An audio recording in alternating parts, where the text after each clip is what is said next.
नमस्कार, good morning, welcome back. दोस्तों कैसे हो आप सभी लोग।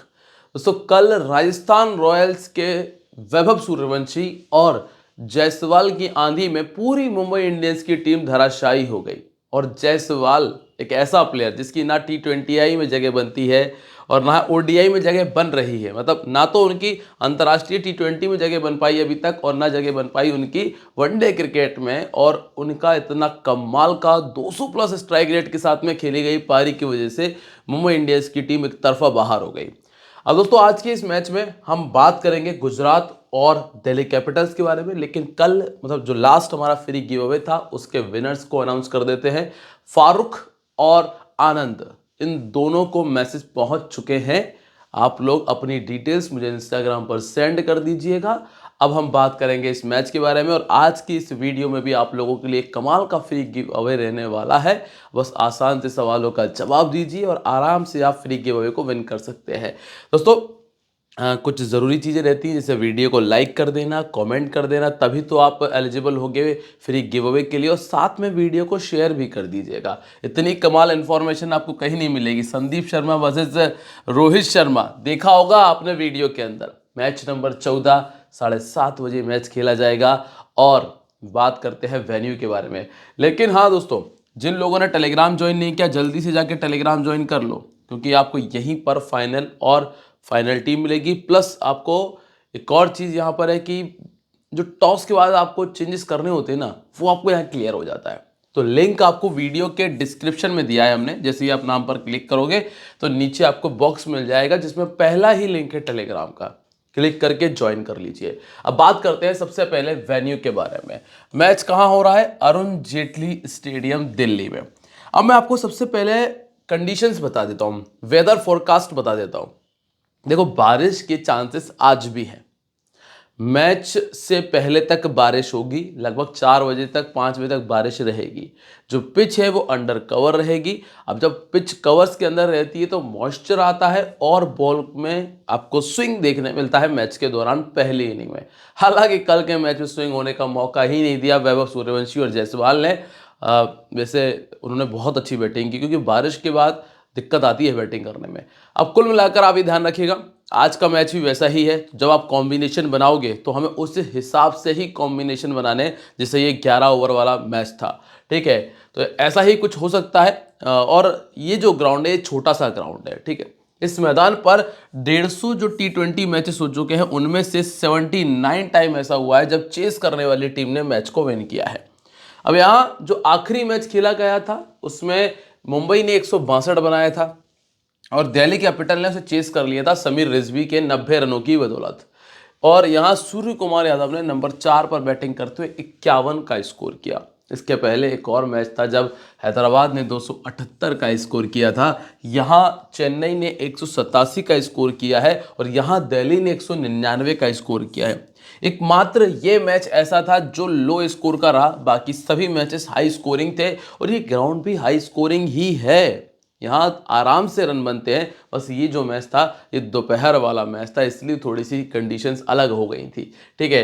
अब रात वाले मैचेस में आप देखोगे ना तो नंबर 3 का प्लेयर ओपनर, यहाँ पे भी ओपनर ने स्कोर कर दिया। चूंकि नई गेंद से स्विंग होगा तो मैं थोड़ी सी परेशानियां मान के चल रहा हूँ, ठीक है। तो पावर प्ले में यहाँ तो आपको ज़्यादा विकेट नज़र नहीं आ रहे होंगे, पर कम से कम 1 और मैक्सिमम 2 विकेट आपको पावर प्ले में देखने मिल सकते हैं। और रही बात पावर प्ले की सिचुएशन, देखो कितनी भी बेकार कंडीशन हो गई हो, 40 रन तो बने थे, ठीक है। तो आप 45-50 रन मानकर चलिएगा पावर प्ले में। अब सेकंड इनिंग में जब आप देखेंगे तो नंबर 7 का प्लेयर स्कोर कर रहा है, फिर यहाँ साई सुदर्शन ने स्कोर किया था, यहाँ वैभव सूर्यवंशी ने स्कोर किया था। 2 मैचेस में ओपनर का स्कोर है। जनरली सेकंड इनिंग में आप टॉप ऑर्डर का स्कोर देख पाएंगे। और अगर हम पावर प्ले की यहाँ भी बात करें तो 59 पर 2, 59 पर 0 और 56 पर 1 हमने देखा है। तो सेकंड इनिंग में लगभग 50 रन आपको पावर प्ले के अंदर देखने मिल जाने वाले हैं। अब फास्ट बॉलर और स्पिनर्स की अगर हम चर्चा कर ले तो देखिएगा ये वो ग्राउंड है जहां पर स्पिनर्स को विकेट आए हैं स्पिनर्स ने विकेट निकाले हैं। जैसे कि यहाँ 6 विकेट फास्ट बॉलर्स को 3 स्पिनर को मिले, यहाँ 7 और 5 विकेट हमने देखे थे, यहाँ पे 2 और 9 विकेट 10 विकेट हमने देखे। और यहाँ तो खैर सेकेंड इनिंग में विकेट ही नहीं आए थे, पहली इनिंग में ही एक फास्ट को और दो फास्ट को और एक स्पिनर को विकेट हमने ये देखा था। कुल मिलाकर ये जो विकेट है ना, एक बैलेंस विकेट है। बैलेंस विकेट कैसा, 180 190 देखने मिलेगा, दोनों इनिंग्स में लगभग बराबर का परफॉर्मेंस रहता है। फास्ट बॉलर स्पिनर्स दोनों को लगभग बराबर विकेट हमने देखे हैं। तो ये कुछ चीज़ें ऐसी हैं जो इस ग्राउंड पर आपको देखने में मिल जाती हैं। अब आगे बढ़कर अगर दोनों टीम के हेड टू हेड की बात करें कि पिछली साल जब ये टीम आमने सामने हुई थी तो हुआ क्या था, तो पिछली साल जब ये टीम आमने सामने हुई तो दिल्ली ने 199 बनाया और जीटी ने बिना कोई विकेट गंवाए इसी मैदान के ऊपर 205 रन बना लिए थे। ठीक है, जिसमें साई सुदर्शन और शुभमन गिल का बहुत बड़ा रोल था। और अगर गुजरात कभी भी जीतती है तो उसमें सबसे बड़ा रोल इन दोनों प्लेयर्स का ही रहने वाला है। यहाँ केएल राहुल के 112 थे, अभिषेक पोरेल के 30 रन का स्कोर था। ठीक है, विकेट दोनों इनिंग्स में किसी को भी नहीं मिले, मतलब ज़्यादा नहीं मिले। यहाँ जब डीसी ने 203 बनाया तो गुजरात ने यह भी चेस कर लिया। और इस मैच में जॉस बटलर का बहुत बड़ा रोल था जिसमें उन्होंने 97 का स्कोर किया। साई सुदर्शन का यहाँ भी स्कोर था और प्रसिद्धि कृष्णा के 4 विकेट थे। फिर इस तरफ अक्षर पटेल, आशुतोष शर्मा जिन्होंने 40 और 37 का स्कोर किया, करुण नायर ने 31 का स्कोर करके अपनी टीम को दिया। मतलब पिछले जो 2 मैचेस है वो दोनों मैचेस गुजरात के पाले में गिरे हैं। अब अगर इस साल बात करें तो बहुत ही कमाल की गेंदबाजी लाइनअप है डीसी के पास में, जिसमें आप देखेंगे कुलदीप यादव, जिसमें आप देखेंगे बहुत कमाल की स्लो रन के साथ में लुंगी एनगिडी। सिर्फ एक बॉल ने लुंगी एनगिडी का पूरा कैरियर बदल दिया है। नहीं तो लुंगी एनगिडी जो 12 के इकोनॉमी से रन खाने वाला आदमी 10 11 12 की से अब 7 रन 8 रन और 9 रन पर आ चुका है, सिर्फ एक स्लो रन की वजह से। और विकेट और अलग से मिल रहे हैं। ठीक है, T Natarajan death over specialist और मुकेश कुमार ये पावर प्ले स्पेशलिस्ट आपको मिल जाते हैं। अब यहाँ बैटिंग की बात करें तो बैटिंग जरूर इनकी थोड़ी सी कमजोर है। बैटिंग क्यों कमजोर है, क्योंकि निशांका कभी भी विकेट फेंक के जाते हैं। हालांकि कहने को अंतर्राष्ट्रीय प्लेयर है, केएल राहुल अच्छे प्लेयर है, पिछले 2 मैचेस में नहीं चले, लेकिन इस मैच में आप इनका 50 देख पाओगे। ठीक है, नीतीश राणा कोई फायदे के प्लेयर नहीं है, हो सकता है कि इस मैच में इनको बाहर भी कर दें। समीर रिजवी ने जरूर पिछले दोनों मैचेस में स्कोर किया है। ठीक है, अक्षर पटेल बैटिंग उतनी आई नहीं है, पर हाँ आई थी जब बोल्ड हो गए थे। और स्टब्स की बैटिंग अभी ज़्यादा आई नहीं है और ना ही ज़्यादा बैटिंग अभी मिलर की हमने देख पाई है, मतलब एक मैचेस में इन्होंने खेला है। अब आप आ जाइए दिल्ली कैपिटल का वेन्यू रिकॉर्ड देख लीजिए। इस मैदान के ऊपर इनका रिकॉर्ड कैसा है।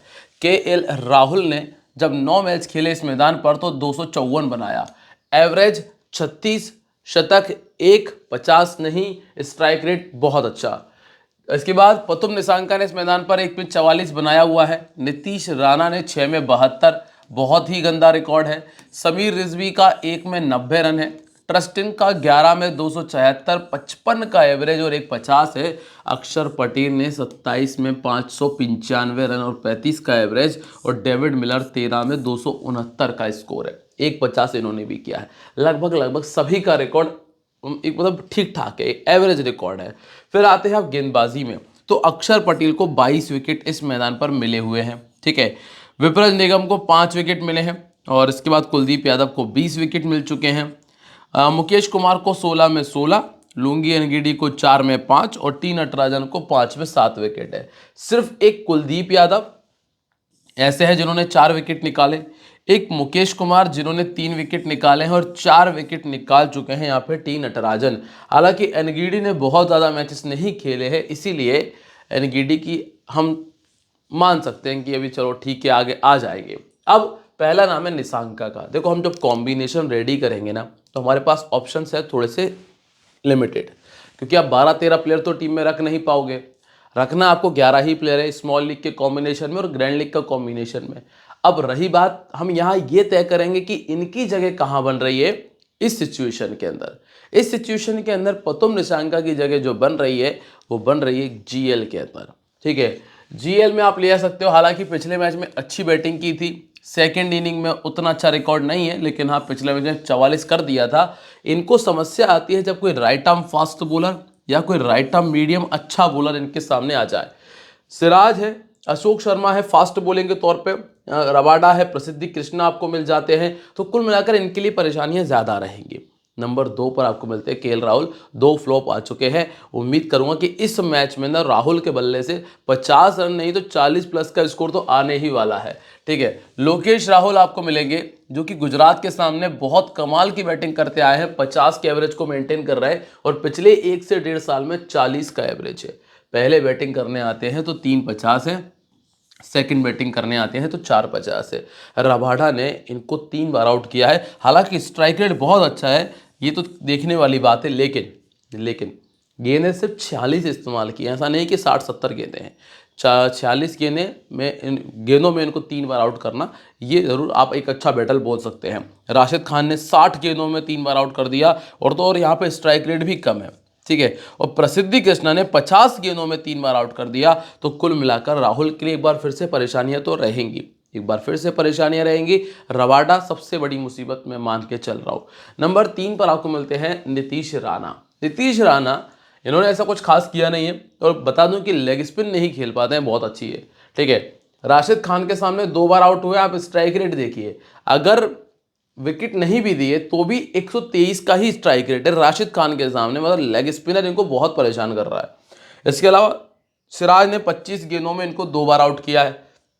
अब नीतीश राणा जो है ना, वो आपके लिए उतने बेहतर पिक नहीं है क्योंकि उतना अच्छा कर भी नहीं रहा है। दूसरी बात यह है कि ज़्यादातर आपके ओपोनेंट की टीम में मिलेंगे भी नहीं। फिर आते हैं समीर रिजवी। समीर रिजवी जिनके इस मैच में फ्लॉप होने के चांसेस मुझे इसलिए लग रहा है क्योंकि राशिद खान से आमना सामना करना पड़ेगा। ठीक है, अब T20 क्रिकेट में इनका जो है एवरेज 40 का है, जिसमें 4 बार 50 है। लास्ट तो दोनों मैचेस में बहुत कमाल बैटिंग की है। देखो स्मॉल लीग में तो जगह बना रहा है अब ये लड़का, ठीक है, लेकिन GL में आपको रिस्क लेकर छोड़ना है। समीर रिजवी को आपको टीम में नहीं रखना है। अब आपको समीर रिजवी को नहीं रखना तो कहाँ जाएंगे? फिर आप आएंगे अक्षर पटेल पे, ट्रस्ट इन स्टब्स पे, क्योंकि ऊपर से एक पारी हमें मिलने वाली है राहुल की, जो हम मान के चल रहे हैं राहुल की पारी आएगी। ठीक है, निशंका को ट्राई कर सकते हो कुछ कॉम्बिनेशंस में आप नीतीश राणा को ट्राई कर सकते हो। फिर इसके बाद रिजवी को छोड़कर हम अक्षर, और अक्षर के बाद स्टब्स पर हम आने वाले हैं। तो अक्षर की अगर हम बात करें तो दोस्तों ये कैप्टनसी के लिए प्राइम चॉइस रहेंगे। क्यों रहेंगे प्राइम चॉइस? क्योंकि देखो 4 ओवर तो बिल्कुल फिक्स है जो डालने ही वाले हैं। अब रही बात बल्लेबाजी की, तो देखो 2 मैचेस में स्कोर नहीं आया है, लेकिन खिलाड़ी हमें पता है कि किस पोटेंशियल का है, स्कोर करके देगा। तो अक्षर पटेल आपकी टीम में कैप्टनसी का काम करने वाले हैं, खास तौर से स्पेशली अगर टीम पहले बैटिंग कर रही है तो। लेफ्ट आर्म मीडियम के सामने ये 2 बार आउट हुए हैं और राइट आर्म ऑफ स्पिन के सामने ये 4 बार आउट हुए हैं। यहाँ पे वॉशिंगटन सुंदर हैं जो खुद विकेट नहीं निकाल पा रहे हैं, तो यहाँ तो है ही बात नहीं। राशिद खान ने 2 बार आउट किया है 65 गेंदों के अंदर। 65 गेंदें थोड़ी ज़्यादा हो गई, लगभग 11 ओवर हो गए। अब इसके बाद है ट्रस्ट इन स्टब्स। ये खिलाड़ी तगड़ा है, ये कुछ भी कर सकने वाला खिलाड़ी है। तो भैया इसके ऊपर तो मैं कुछ नहीं, मतलब इसके ऊपर कोई कमेंट नहीं कर सकता हूँ, क्योंकि ये ऐसा है कि अगर 10-12 गेंद खड़ा रहा तो फिर मैच की कुछ दशा अलग ही रहने वाली है। इसके बाद दोस्तों डेविड मिलर, लास्ट मैच में 21 का स्कोर किया था, 40 का इनका भी बैटिंग एवरेज है। सेकंड बैटिंग करते हुए 50 किया है। सिराज ने 2 बार आउट किया है 13 गेंदों में।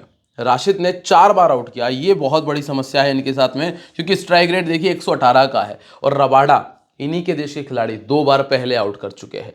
ठीक, अब आप आ जाइए यहाँ सीधा लुंगी एनगीडी। ये बिल्कुल कंफर्म पे, क्या आप इनके पुराने रिकॉर्ड पे मत जाओ। मैंने क्या कहा, ये रिकॉर्ड पिछले 1 साल का है, लेकिन जो इन्होंने अभी अभी स्लोअर वन जो सीखा है वर्ल्ड कप के आसपास इन्होंने, वो एक गेंद ने इनका पूरा कैरियर बदल दिया है। जहां लुंगी एनगीडी को कोई 11 में नहीं रखना चाहता था, वो अब मेन बॉलर हो चुके हैं टीम के। तो लुंगी एनगीडी कभी भी आपको 3-4 विकेट निकाल कर दे सकते हैं, इसलिए हर एक मैच के अंदर इनको कैप्टन जरूर ट्राई करना, ठीक है। इसके बाद आते हैं आप कुलदीप यादव पे। कुलदीप यादव 26 में 33 विकेट है इनके पास।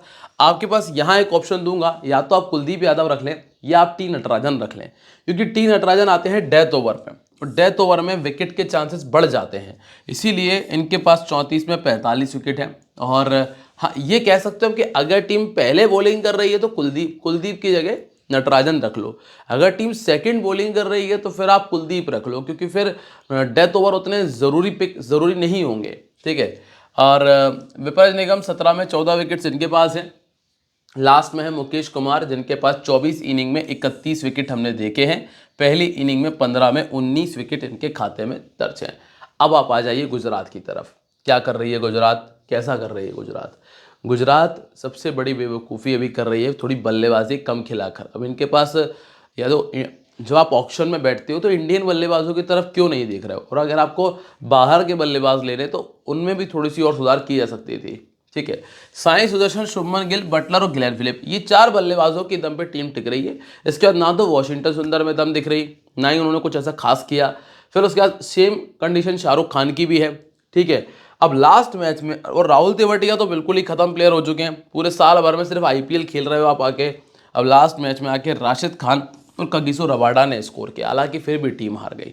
ठीक है, गेंदबाजी ठीक ठाक है, सिराज पावर प्ले में आ जाते हैं, रबाडा आ जाते हैं, प्रसिद्धि कृष्णा मिडल ओवर्स में आते हैं, और ये जो लड़का है ना अशोक शर्मा, दोस्तों सॉफ्ट सा एक्शन है, 150 प्लस की गेंद है, 150 के आसपास गेंद डाल रहा है, और लाइन लेंथ कमाल है। ऐसा नहीं कि उमरान मलिक जैसे एक इधर जा रही है तो एक उस खाने में फेंक रहे हैं, ऐसा नहीं है, लाइन लेंथ कमाल है। तो ये प्लेयर आपके लिए कभी भी आपके लिए 2 या 3 विकेट तो कम से कम दे सकता है।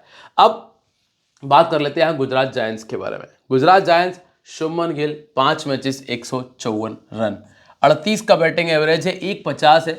साई सुदर्शन 6 मैचेस 324 रन, 108 का एवरेज, 250 100 इस मैदान पर कर चुका है ये लड़का। मतलब इस मैदान पर तो बैटिंग करना बहुत ही ज़्यादा पसंद करता है। इसके बाद जॉस बटलर 47 का एवरेज, और शाहरुख खान 4 में 62, राहुल तेवतिया 4 में 44, वॉशिंगटन सुंदर 2 में 6। ये ऊपर के 3 और ये नीचे के 3, जमीन आसमान का फर्क है। एक भी 50 नहीं बन रहा है इनसे, और ये हर मैच में 50 बनाए जा रहे हैं। वॉशिंगटन सुंदर 3 में 3 विकेट है, राशिद खान 8 में 8 विकेट है, कगिसो के पास में 13 विकेट्स हैं, सिराज के पास में 4 में 3, और प्रसिद्धि के पास में 2 में 1 विकेट आपको देखने मिलता है। अब पहला नाम है साई सुदर्शन का। साई सुदर्शन दोस्तों ये तगड़ा तगड़ा लड़का, बहुत तगड़ा है, मतलब गजब ही प्लेयर है। मतलब अगर आप ये नहीं कह सकते हैं कि अंड बंड बल्ला चला रहा है, ऐसा नहीं है कि कहीं भी बल्ला फेंक रहा है, बिल्कुल प्रॉपर क्रिकेटिंग शॉट्स और बराबर स्कोर आपको देखने मिलता है। ठीक है, 53 का इनका बैटिंग एवरेज है। पहले बैटिंग करा लो 450, सेकंड बैटिंग करा लो 350 है। आप मुझे ये बता दो आज के इस मैच के जो हमारे फ्री गिव अवे के सवाल में, कि ये जो लड़का है साई सुदर्शन इस मैच में कितने फैंटेसी पॉइंट्स आपको करके देगा, कितने फैंटेसी पॉइंट्स आपको करके देगा, कमेंट में बताना है। एक और सवाल, बहुत आसान सवाल आप लोगों से पूछूंगा, चलो पूछ ही लिया जाए। आज के इस मैच के अंदर मैन ऑफ द मैच कौन रहने वाला है? ये 2 सवालों के जवाब आप मुझे कमेंट सेक्शन में दे दीजिएगा, जिससे कि आप फ्री गिव अवे विनर बन सके। ठीक है, तो आगे बढ़ते हैं, और ये तो ख्याल आपके लिए कंफर्म है, वाइस कैप्टन कैप्टनसी की चॉइस है। फिर आते हैं गिल, लास्ट मैच में इंजर्ड थे, नहीं खेल पाए, वापसी करेंगे। पहले बैटिंग करते हुए 450 और सेकंड बैटिंग करते हुए 250 इन्होंने किया है। जैसे ही ये कम हुए तो टीम की बल्लेबाजी खत्म हो गई। लास्ट मैच में कुमार कुशागर खेले थे, इनको या तो कुमार कुशागर को अगर खिलाना है तो खिलाएं, बिल्कुल खिलाएं, टीम में एंट्री दें और बीच में खिलाएं उनको 4 नंबर पे, कम से कम टीम का एक प्रॉपर बैटर तो आए। इसके बाद है नंबर 3 जॉस बटलर। इस मैच में इनके बैट से आपको 50 देखने मिलने वाला है, ये मेरा प्रिडिक्शन है, पर्सनल भविष्यवाणी है ये मेरी। ठीक है, 12 बार 50 से ऊपर का स्कोर पिछले 37 मैचेस में। दिल्ली की तरफ से 46 का एवरेज, 250। पहले बैटिंग कराओगे 4, सेकंड कराओगे 8। कुलदीप यादव ने 2 बार आउट किया है, एकमात्र परेशानी कुलदीप यादव रहने वाले हैं। ग्लेन फिलिप अच्छा प्लेयर है, लेकिन बल्ले से स्कोर आ नहीं रहा है अभी हाल फिलहाल में। चाहो तो ट्राई कर सकते हो, चाहो तो ड्रॉप कर सकते हो, दोनों सिचुएशंस हैं। बाकी प्लेयर ठीक है, अच्छा प्लेयर है। ठीक है, इसके बाद अगला नाम है वॉशिंगटन सुंदर। वॉशिंगटन सुंदर गेंदबाजी प्लस बल्लेबाजी दोनों कर रहे हैं। अब गेंदबाजी की स्थिति तो आप देख सकते हैं कि 24 मैच में 8 विकेट है, और बल्लेबाजी की स्थिति आप देख रहे हो 23 का एवरेज, 150 है। ना तो पूरे बॉलर हैं, ना तो पूरे बल्लेबाज बचे हैं अभी ये। ठीक है, टेस्ट मैच में इसलिए अच्छा खेलते हैं क्योंकि डिफेंस अच्छा करते हैं, खड़े रहना जानते हैं, लेकिन यहाँ टेस्ट पारी नहीं, यहाँ वनडे की पारी नहीं, यहाँ T20 की पारी खेलना पड़ेगी, और तो T10 की पारी खेलना पड़ेगी। अगला नाम है शाहरुख खान। ये बंदा, आपने अगर देखा होगा आपके गली मोहल्लों में भी कुछ ऐसे बच्चे रहते हैं जो छोटे छोटे बच्चों के साथ मैच खेलकर बहुत पेलम पाली करते हैं, और जब कोई बड़ी बड़ी टीम के साथ मैच खेलना पड़ जाए तो वहाँ बिल्कुल हंकर आते हैं, बहुत ज़ोर से लीड करके आते हैं, वैसा ही कुछ शाहरुख खान। TNPL में हर मैच में 50 बना रहा है, हर मैच में 3 विकेट निकाल रहा है, हर मैच में मैन ऑफ द मैच बन रहा है। और जैसे ही IPL में आते हैं, ना तो इनके 20 रन पूरे बन पाते हैं, ना इनसे गेंदबाजी कराई जाती है। फील्डिंग तो खैर चलो एक अलग ही सेक्शन है। 31 का एवरेज, 750 दिख रहा है आपको, क्योंकि बहुत मैचेस में नॉट आउट रहते हैं। DC के सामने 7 मैचेस में टोटल 48 रन भी ना बना पाए बंदा, ठीक है। इसके बाद है राहुल तेवतिया। अब इनका समय लगभग लगभग चला गया, एक सीजन चला था इनका जोरों शोरों से, तो इन पर तो अभी दिमाग नहीं लगा रहा है। ये लड़का अच्छा बॉलर है, ट्राई कर सकते हो। अशोक शर्मा, विकेट नहीं मिल रहे हैं क्योंकि अभी उतना एक्सपीरियंस नहीं है, थोड़ा सा चल रहा है, ठीक है, लेकिन अच्छा बॉलर है। राशिद, इस मैच में कम से कम 2 विकेट हैं और मैक्सिमम 3 विकेट तक गाड़ी जाने वाली है राशिद खान की। तो राशिद खान 2 विकेट के लिए तो ट्राई कर सकते हो। इसके बाद कगिसो रबाडा, 22 में 26 विकेट है इनका। दिल्ली के सामने अच्छा रिकॉर्ड नहीं है, पावर प्ले में बस ये परेशान करेंगे राहुल और निशांका दोनों को। फिर आते हैं सिराज की तरफ। सिराज का रिकॉर्ड भी कुछ ऐसा ही है, जन्म हो गया IPL खेलते खेलते, लेकिन विकेट्स निकालना नहीं सीखे हैं अभी भी। और इसके बाद प्रसिद्धि कृष्णा, लास्ट ईयर बहुत अच्छी गेंदबाजी थी, 17 में 29 विकेट इनके खाते में है, ये दोनों इनिंग्स में अच्छा कर रहे हैं। तो प्रसिद्धि कृष्णा को चाहो तो आप ट्राई कर सकते हो। अब आ जाओ आप कैप्टन वाइस कैप्टनसी की दौड़ में। क्या कहती है कैप्टन वाइस कैप्टनसी की दौड़? अक्षर पटेल, साई सुदर्शन, KL राहुल, ये 3 बहुत कमाल की चॉइस है। थोड़ा सा रिस्क उठाओगे तो बटलर को बनाओ, थोड़ा और ज़्यादा रिस्क उठाओगे तो गिल को बनाओ, और बहुत ज़्यादा रिस्क उठाओगे तो लुंगी एनगीडी को ट्राई करो। ये ग्रैंड लीग के रिस्की ट्राइज हैं। अब बात कर ले ज़रा कॉम्बिनेशन के बारे में। दोस्तों, अगर आप यहाँ तक आए हो, मुझे उम्मीद है कि अगर आप एंड तक आ चुके हो तो लाइक कमेंट शेयर आप लोगों ने कर दिया होगा और आपको हमारी बताई हुई चीज़ें बेहतर लगी होंगी, ठीक है। तो यहाँ टीम कॉम्बिनेशन हमारा जो है, बटलर हमने लिए, राहुल लिए, रिजवी को पटका है अभी क्योंकि 2 मैचेस से अच्छा कर रहे हैं, बाकी इस मैच में फ्लॉप होंगे ये। साई सुदर्शन, ग्लेन फिलिप, अक्षर पटेल, कुलदीप, प्रसिद्धि, राशिद और एनगीडी, ये हमारी टीम में जगह बना रहे हैं। तो अगर कोई भी फेरबदल करना है, कोई चेंजेस करने हैं, टॉस के हिसाब से बदलाव होना है, तो वो मैं आपको टेलीग्राम पे बता दूंगा। तो अगर आप लोग टेलीग्राम पे नहीं हो तो ज्वाइन करके रख लो, लिंक डिस्क्रिप्शन में और कमेंट सेक्शन में है। मिलते हैं आप लोगों से अपनी अगली वीडियो में दोस्तों, तब तक के लिए बाय, जय हिंद।